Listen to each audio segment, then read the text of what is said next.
Not only is Donald Trump the greatest president of our lifetime and one of the most successful businessmen in American history and a fantastic entertainer, he's also one of the world's foremost authorities on grass.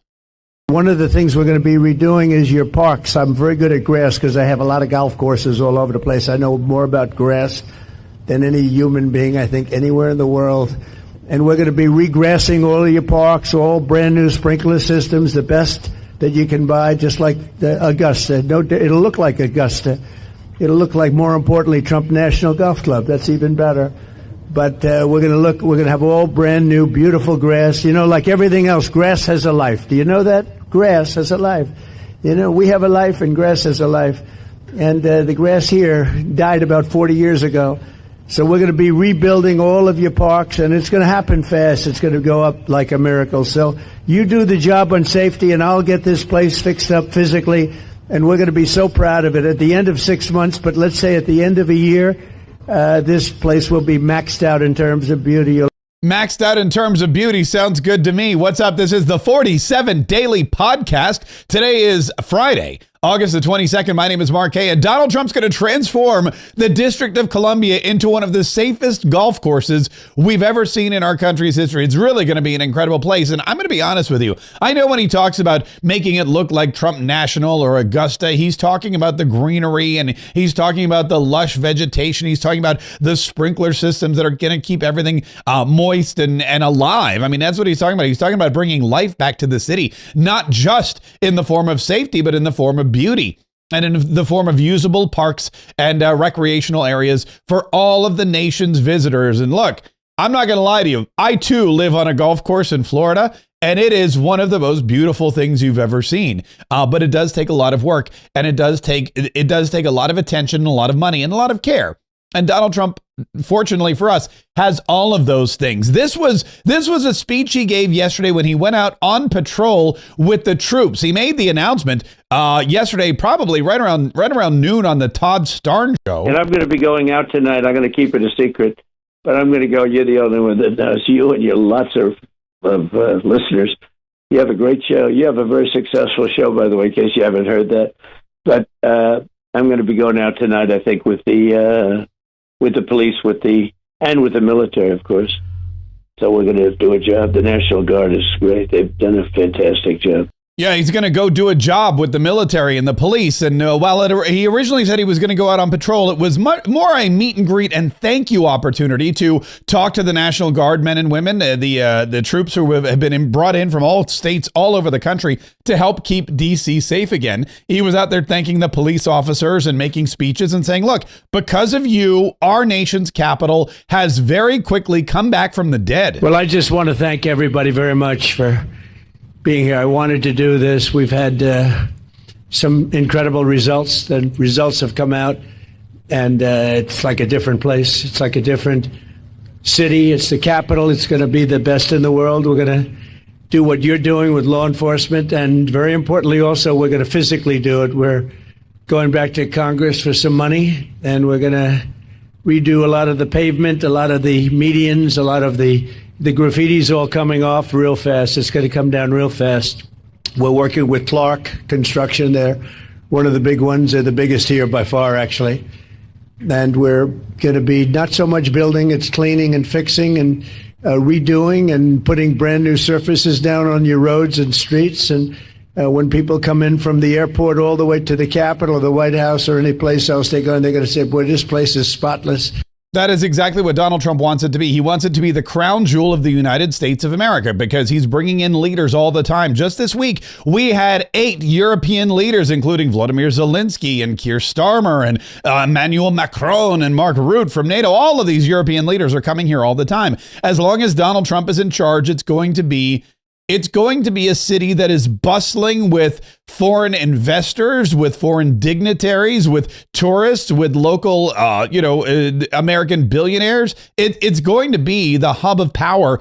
And Donald Trump also wants it to be the hub of beauty because your capital city is a reflection on you and your country. And as the leader of this free United States of America, Donald Trump wants the Capitol building to reflect positively on his term in office. He said he's gotten a lot of support too. Never before has he received so many phone calls, and I imagine Donald Trump is probably the kind of guy that answers the phone himself. But I've never received so many phone calls thanking me for what we've done in Washington, D.C., from people that haven't gone to a restaurant literally in 4 years. And they said, you know, what you've done it's unprecedented, because what they said, it was just unsafe. We couldn't do it. We'd go out and you'd see the stories, you'd read the stories, you'd see all of the things that are happening. And they said, we couldn't stand it, sir. And now I take my wife and my kids to dinner. One of them said he's gone out 4 nights in a row, and he hadn't gone out for 4 years. So it's a great tribute to you. And when I look at you people, I understand why, because there's no games, right? We're not playing games. We're going to make it safe. And we're going to then go on to other places. But we're going to stay here for a while. We want to make this absolutely perfect. It's our capital. And I guess it used to be many years ago safe, but it's certainly not had a very good run.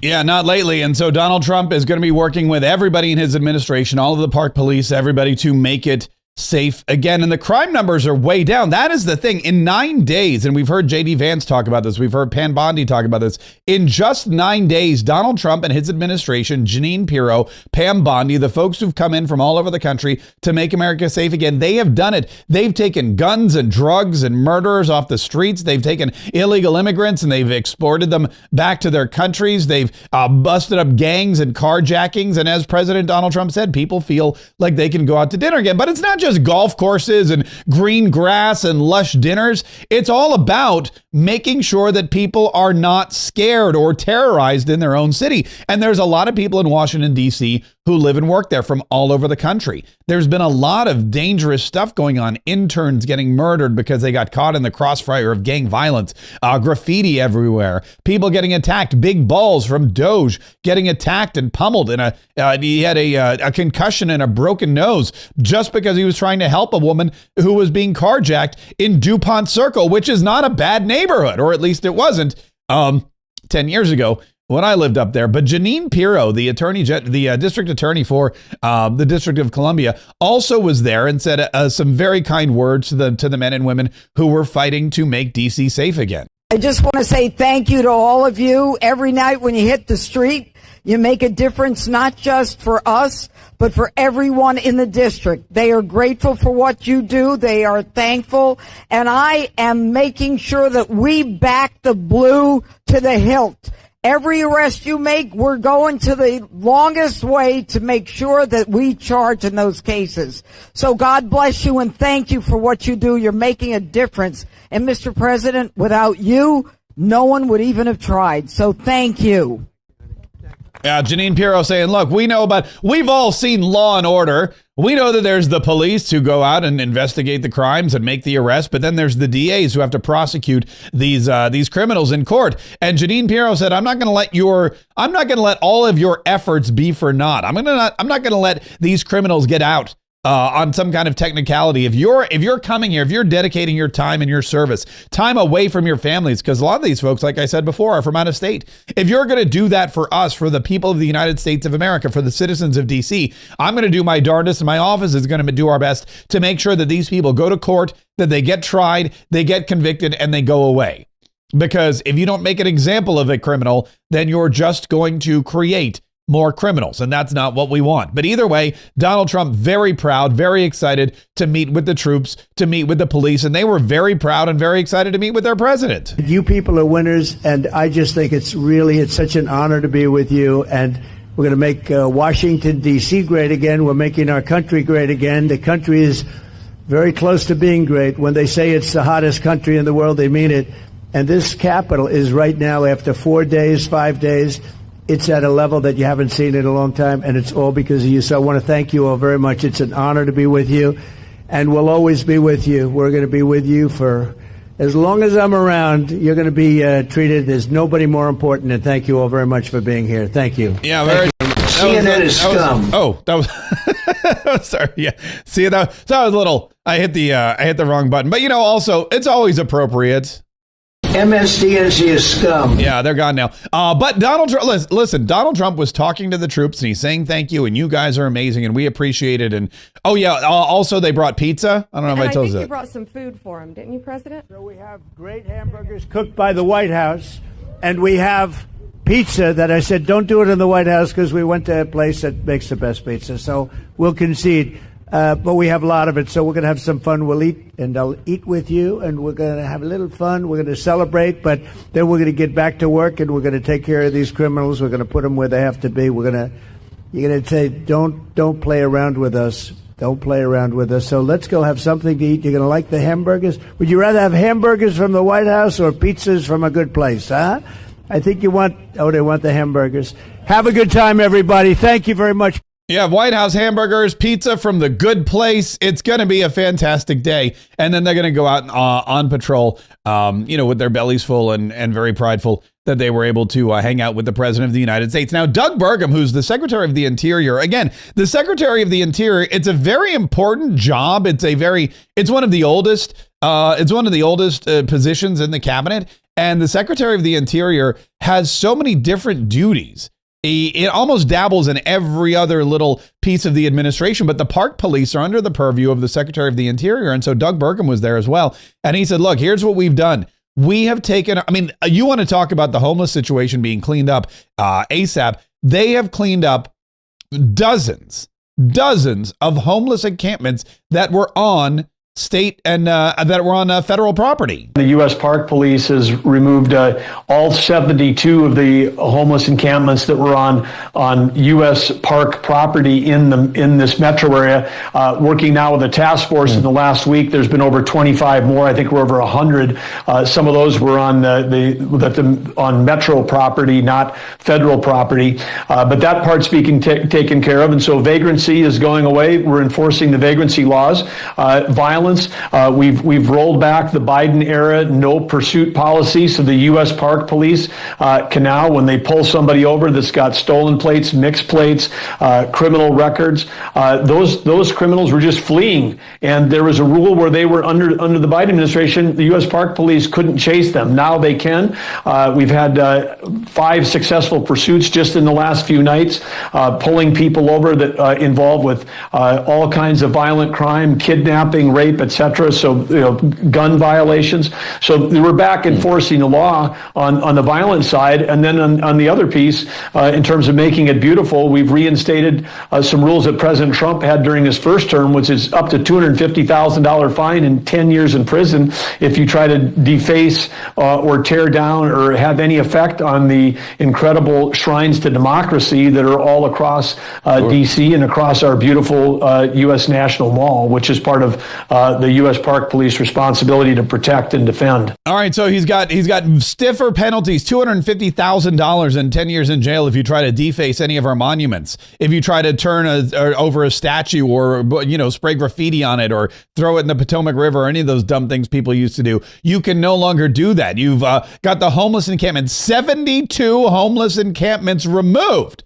That's a lot of homeless encampments that have been removed from D.C. But the park police also being given the power once again to actually enforce the laws, not having to allow criminals to flee, but able to arrest them and detain them and make sure that anyone who's caught on U.S. park soil or any of these federal lands that they patrol, any and all of these people, whether they're illegal, whether they're murderers, whether they're rapists, whatever their rap sheet happens to be, the park police now have the authority once again to take them into custody. This has been one of the fastest turnarounds as far as law enforcement and cleaning up a city probably in the history of this country, maybe the world. But for Donald Trump to have the wherewithal and the speed that he's used to get DC back to a place where it is livable again and visitable again, and it is safe again, has been incredible. And of course, this is going on while he's